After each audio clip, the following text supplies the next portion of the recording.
Salam, hörmətli tamaşaçılar. Rusiya prezidenti Vladimir Putinin Türkiyə səfəri başa çatsa da, iki ölkənin regional əməkdaşlığının bundan sonra hansı istiqamətə inkişaf edəcəyi ətrafında diskussiyalar davam edir. Xüsusən Suriya məsələsinə iki ölkənin münasibəti maraq doğurur. Bu mövzu ətrafında bir müzakirə aparacaq. Təbii ki, studiyamızın qonaqlarının iştirakı ilə onları sizə təqdim edirəm. Millət vəkili Aydın Mirzəzadə və Prezident yanında Strateji Araşdırmalar Mərkəzinin direktoru Fərhad Məmmədov. Xoş gördük. İlk olaraq Putinin Türkiyə səfəri nəyə hesablanmışdı və məqsədə çatıldı mı belə? Əslində buna ancaq bir səfər kimi baxmaq düzgün deyil. Türkiyə və Rusiya arasında böyük bir tarixi qarşıdurmadan sonra yaxınlaşma prosesi gedir. Tarixən Rusiya və Osmanlı İmperiyası bir-biri ilə nüfuz və ərazi uğrunda müharibə aparıblar. Ağır, dəhşətli və Avropada gedən proseslər ciddi təsir edən. Məhz Rusiya, Osmanlı İmperiyasının zəifləməsi, Rusiya İmperiyasının güclü olduğu bir dövrdə Osmanlının Avropadakı bir çox dayaqları, konkret olaraq Balkanlar və Bolqaristan onun əlindən alınıb. Sonraki proseslərdə də, hətta Sovet hakimiyyəti dövrlərində də Türkiyə və Rusiya arasında diplomatik bir-birinə sadəcə münasibət qurmaq dövrü var idi. Rusiya ilə Türkiyə arasında ciddi bir yaxınlaşma gedir. Bu yaxınlaşma əgər kökündə iqtisadi maraqlar və iqtisadi münasibətlər durursa, əslində isə faktiki olaraq dünya siyasi şahmat taxtasında fiqurların yeni bir konfigurasiyası qurulur. Və Avropa bugün Rusiya-Türkiyə qarşı durmasına, Rusiya-Türkiyə yaxınlaşmasını seyr etməli və bu faktorlar razılaşmalıdır. Və deyərdim ki, dünyada yeni bir siyasi güc mərkəzi yaranır. Baxmayaraq ki, bir sıra məsələlərdə bu dövlətlər arasında ciddi fikir ayrılığı var. Məsələn, Suriya məsələsində bunlar arasında tamam ki, fərqli mövqelər var və bu görüşdə Suriya məsələsində sadəcə olaraq fikir mübadiləsi edildi. Hər hansı bir razılığa gəlinmir. Ancaq mən deyərdim, Putinin Türkiyə yeni səfəri bu münasibətlərin daha da dərinləşməsi və möhkəmləməsi gedir. Məsələn, bir rəqəmi deyim ki, bu səfər zamanı 11 saziş imzalandı. Və bu sazişlər həm iqtisadi, siyasi, diplomatik sahələri əhatə edir ki, və iki dövlət artıq münasibətlərini, iki dövlət münasibətlərindən dünya siyasətində ciddi təsir edən bir faktora çevirməyə başlayırlar. Fərhad müəllim, sizin düşüncələriniz və ümumiyyətlə Rusiya Türkiyəyə nə dərəcədə strateji tərəfdaş kimi baxır və bu tərəfdaşlığı şərtləndirən amilləri nələr görürsünüz?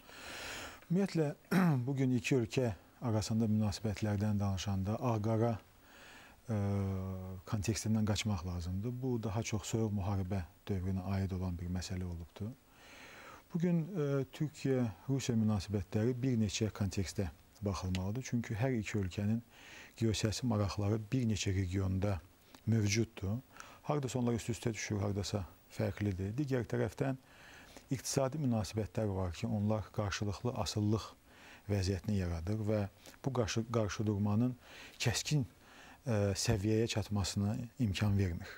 Yəni, hər dəfə Rusiya-Türkiyə münasibətləri hər hansısa bir regionda toqquşanda, ziddiyyətlər yarananda ilk növbədə 30-35 milyardlıq illik bir ticari dövrüyə yada düşür və bunun itirilməsi və yaxud onun azalması təhlükəsi bütün bu siyasi və geosiyasi ziddiyyətlərin qarşısını alır.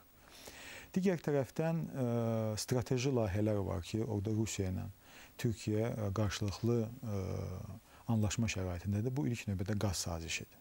Çünki inkişafda və artımda olan Türkiyə iqtisadiyyatı əlbəttə ki, qaza ehtiyacı var və bu yaxınlarda da, bugün də Türkiyənin enerji naziri bu haqda məlumat verdi ki, biz Rusiyadan daha çox qaz alacağıq və Putin buna müsbət baxdı. Digər tərəfdən turizm məsələsi var, enerji baxımından atom elektrik stansiyasının tikintisi var Türkiyə ərazisində, o da Rusiya tərəfindən həyata keçiriləcək. Yəni, bir neçə təməl layihələr var ki, onlar Rusiya ilə Türkiyə münasibətlərini ağ-qara səviyyəsindən daha çox rəngli səviyyəsinə gətirir.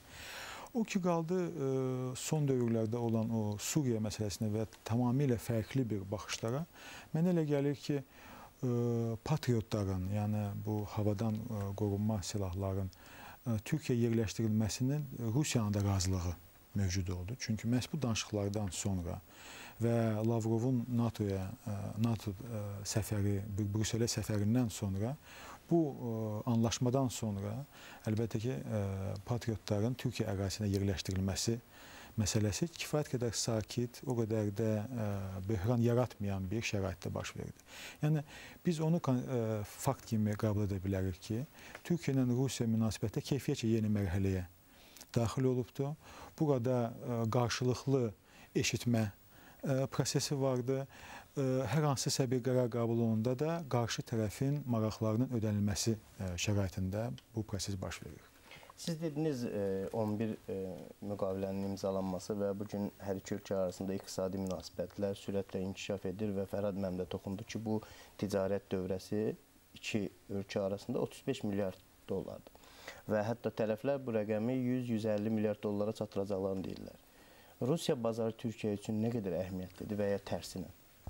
Mən deyərdim ki, münasibətlər ilk növbədə ondan yarandı ki, hər iki tərəf başa düşdü ki, qarşı durma dövlətlərin həm siyasi, həm də iqtisadi maraqlarına zərbə vurur. Eyni zamanda Avropanın müəyyən dairələri tərəfindən hər iki ölkənin yumşaq formada Avropa məkanına buraxmaması bu iki nəhəng dövləti bir-biri ilə münasibətlər qurmağa zövq etdi.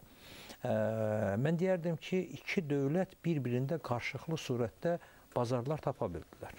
Bu Rusiya üçün, tutaq ki, turizmdir. Bu Rusiya üçün həmin dövrdə böhran keçirən Rusiya iqtisadiyyatı üçün yüngül sənaye məhsullarının Rusiya bazarında satılmasıdır və s. və s. Eyni zamanda Türkiyədə Rusiyada özünün kifayət qədər maraqlarını tapa bildi. Və bu maraqlar həm iqtisadi sahələrə, həm tikinti sektoruna əhatə etdi. Bu hərbi texniki əməkdaşlıq məsələləridir. Ən əsası bir sıra məsələlər oldu ki, dövlətlər burada ümumi maraqların olduğunu özləri üçün aydınlaşdırdılar. Əgər 2008-ci il səfərində bu birinci körpünün sadəcə qurulması və bir-birini öyrənməkdirsə, artıq hesab edirəm ki, bu mərhələ arxada qalır və 35 milyard dollar bugün az qala trilyona çatan büdcələri olan ölkələr üçün çox az, balaca bir rəqəmdir.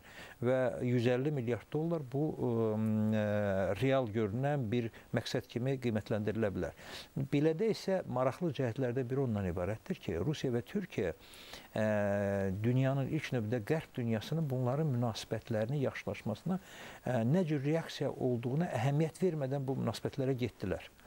Və bu münasibətlərdə çox asanlıqla qısa zamanda əməkdaşlıq formasını qura bildilər.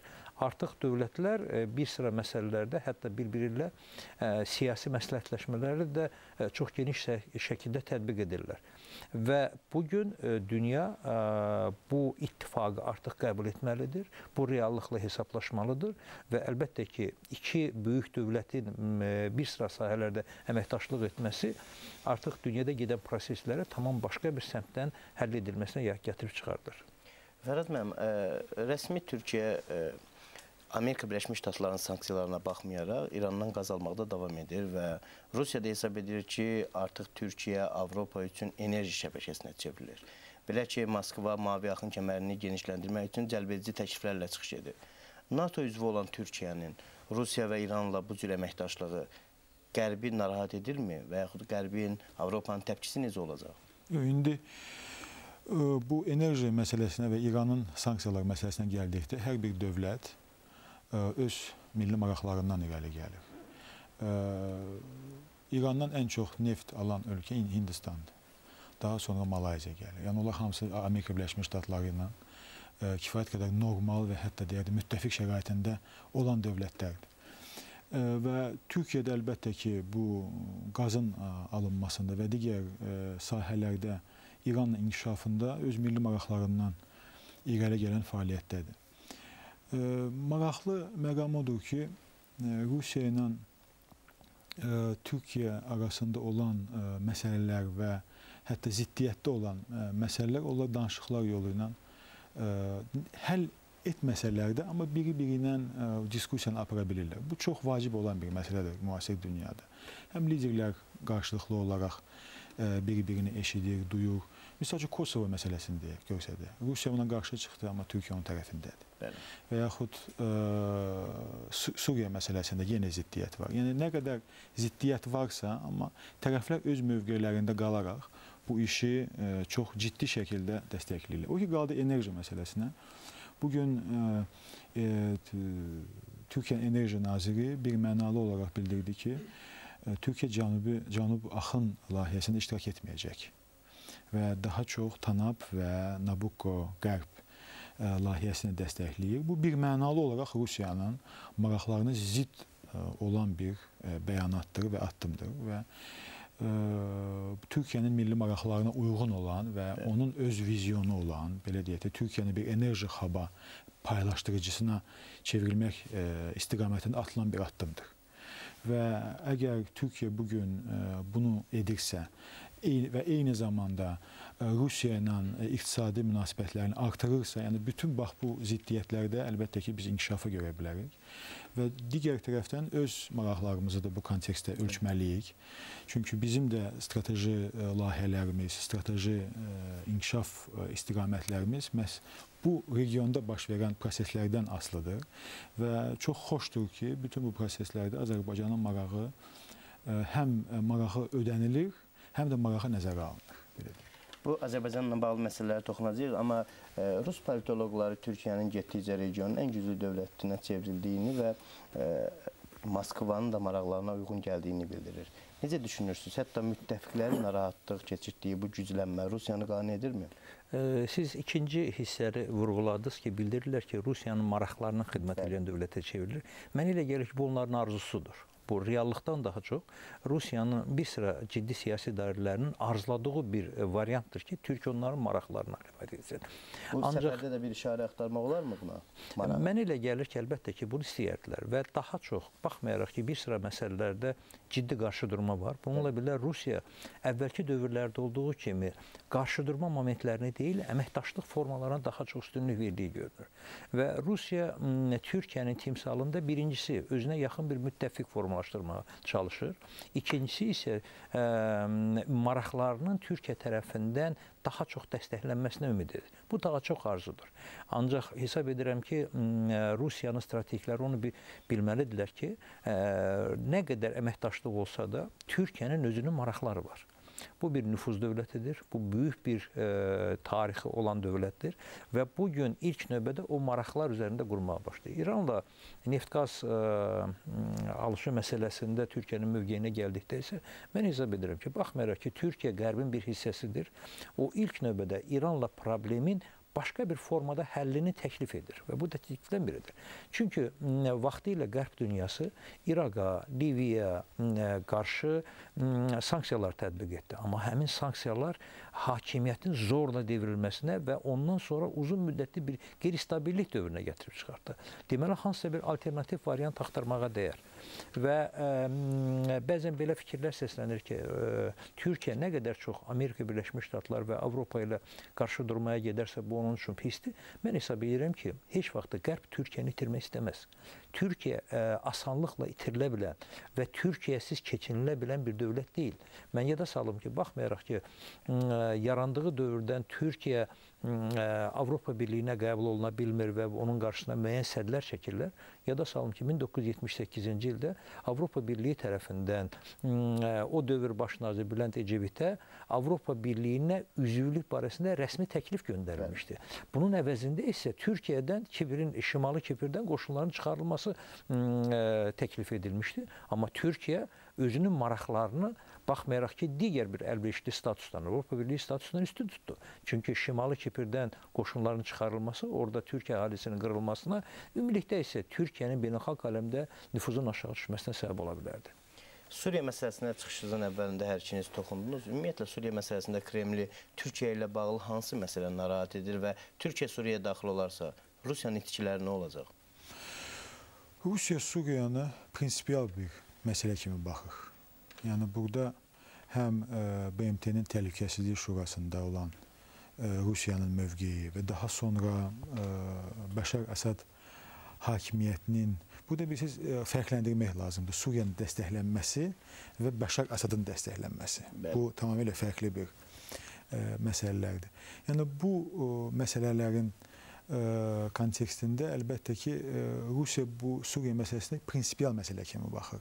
Hətta onu son qala adlandıran politoloqlar da var ki, yaxın şərqdə Rusiyanın son qalası və s.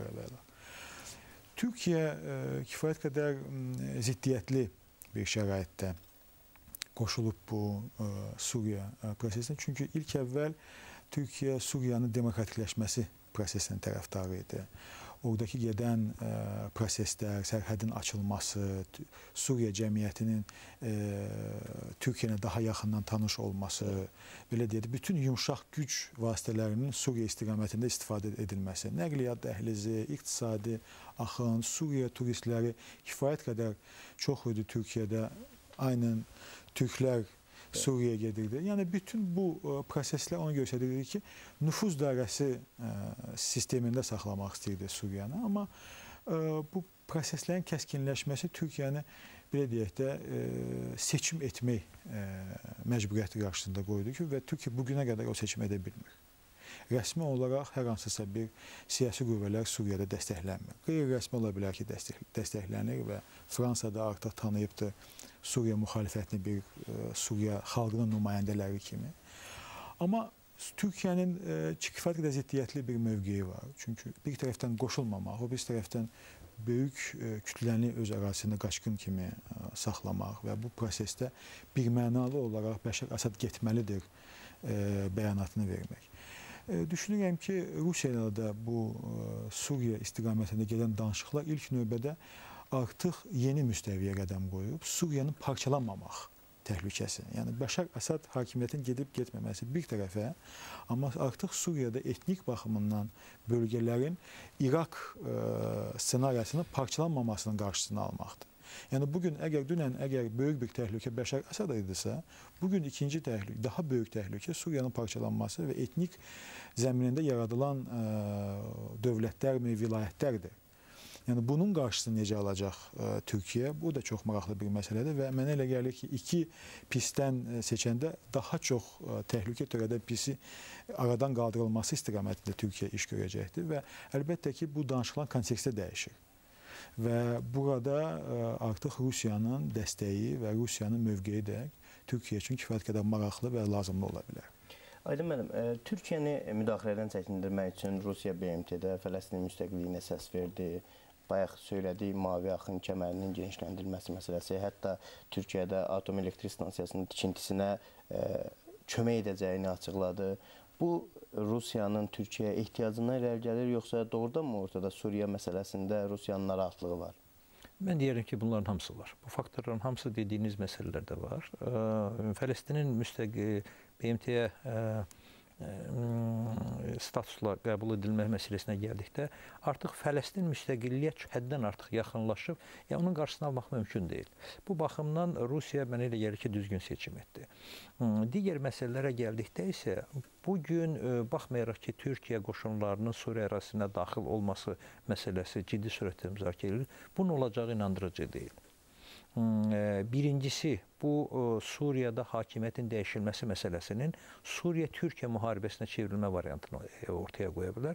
Bu isə nə Türkiyəyə, nə də ki, Qərb dünyasına lazım deyil. İkincisi, digər ərəb ölkələrinə fərqli olaraq Bəşər Əsəd rejimi özünün hələ yaşamaq resurslarının kifayət qədər güclü olduğunu göstərdi. Hələ məlum deyil senari nə ilə bitəcək. Məsələn, tutaq ki, İraq və Liviya senaridən başqa Yəmən senarisi oldu, hansı ki, keçmiş prezidentə toxunulmazlıq statı verdilər, onun tərəfdarları hakimiyyət təmsil olunub. Yəni, kompromis bir variantla problem həll edildi. Və Suriyada da bugün gedən proseslərin tamamilə gözlənilməz bir Suriya variantı ilə bitəcəyini də hər halda təxmin etmək olar. Rusiya əlbəttə burada öz maraqları var. Düzdür, bir tərəfdən Rusiya ənənəvi müttəfiq olduğu dövlətləri ilə deyil, rejimləri ilə dostluğunu nədənsə önə çəkir. Mən deyərdim ki, Avropa ölkələrinin xarici siyasətində bu yoxdur. Amma Rusiyada məhz rejimlə əməkdaşlıq daha önə çəkilir.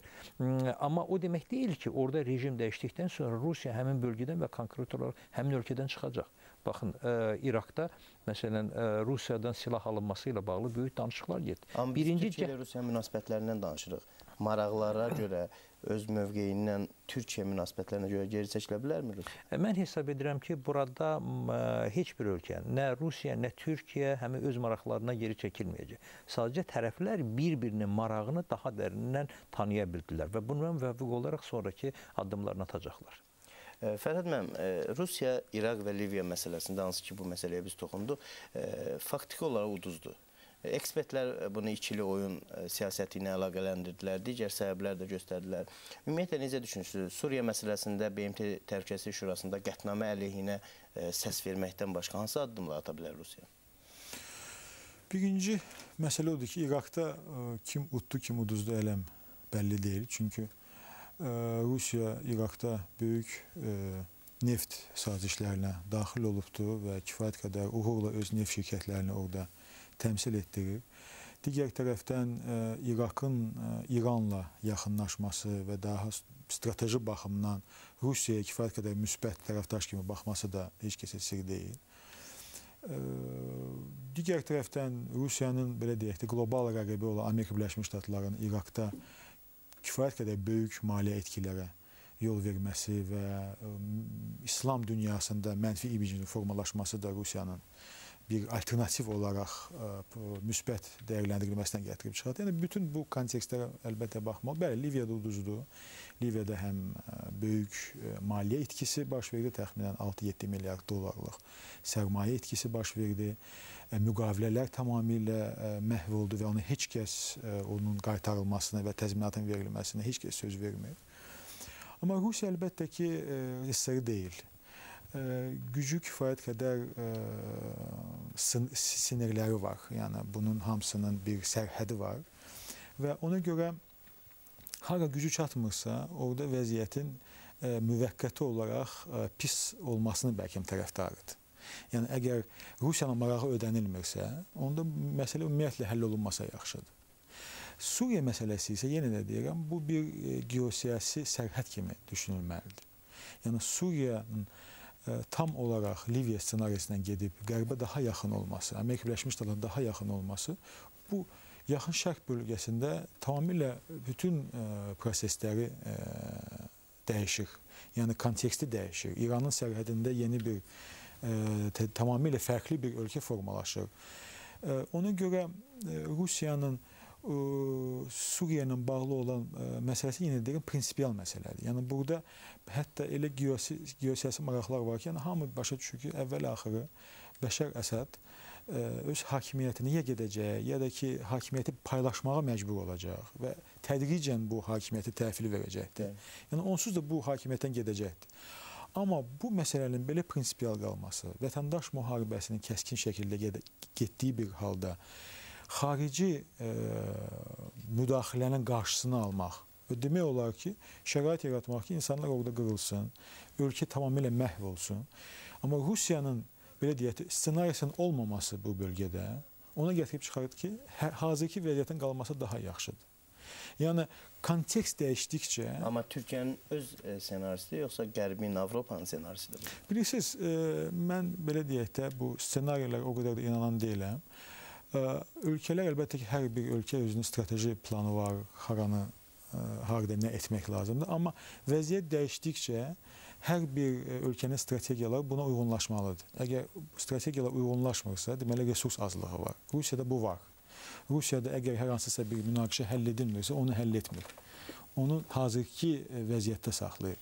Və mənə elə gəlir ki, Rusiya biraz da gözləyəcək. Yəni, vəziyyət daha da kəskinləşəndən sonra, daha da mürəkkəbləşəndən sonra o daha böyük çıxarları götürə bilər. Yəni, hətta Bəşər Əsədin hakimiyyətə qala-qala ölkəni federalizmə doğru aparıb yeni münaqişə ocaqlarının yaradılması ilə bu bölgədə öz nəzarətini və öz gücünü saxlaya bilər. Ümumiyyətlə, bu Suriyaya müdaxilə ilə bağlı ən tərəfdar olan ölkə İsraildir və müdaxilə imkanı olan ölkə isə Türkiyədir. Türkiyə və İsrailin münasibətləri gərgindir. Bu amil Türkiyənin müdaxilə qərarını arxa plana keçirə bilərmi? Yox, iş burasındadır ki, birincisi Türkiyənin Suriya ərazisinə daxil olması və birbaşa prosesə müdaxilə edilməsi inandırıcı deyil. Yəni, bu ötən dövrdə də bu hadisələr bunu göstərdi. Siyasi dəstəyə baxmayaraq, diplomatik qarşı durmaya baxmayaraq, Türkiyə hər hansı bir formada Suriya daxili məsələlərdə bir tərəf kimi çıxış etmək fikrində deyil. Mən hesab edirəm ki, onun bu cür mövqeyi Türkiyənin bir dövlət kimi bölgədə nüfuzunun artmasına və doğrudan da etimad doğuracaq bir arbitr rolunu oynayacağına inamı gücləndirdi. İsrailin bu məsələyə müdaxilə məsələsində isə hesab edirəm ki, İsrailin Suriya ilə müharibə vəziyyətində olması faktordur, öz təsirini göstərir. Çünki Suriyada hakimiyyətdə kimin qalmasından, kimin gəlməsindən asılı olmayaraq, o mütləq sonradan İsraillə Holland təpələr və digər işğal olunmuş torpaqlar barəsində müəyyən razılığa gəlməlidir. Və Suriya, İsrail indidən... Hakimiyyətinə də müraciət elədi, Aliyə zərbə ilə bağlı. Mənə elə gəlir ki, sadəcə olaraq İsrail indidən gələcək Suriya hakimiyyətinə bir mesaj yollamış olur. Bu problemin mövcudluğunu və İsraillə münasibətlərin istənilən formada həllinin o yeni hakimiyyətin qarşısında durduğunu bildirməyə çalışır. Bəlkə də müəyyən qüvvələr İsrail ilə Türkiyə arasında mövcud olan bu soyuqluğun aradan qaldırılması üçün bir real olmasa da bir əməkdaşlıq formasını ortaya qoyurlar. Söylədim mən İordaniya hökumətinə müraciət, xanım Clintonun bununla bağlı açıqlaması. Ümumiyyətlə, siz Suriyanın gələcəyini necə görürsünüz?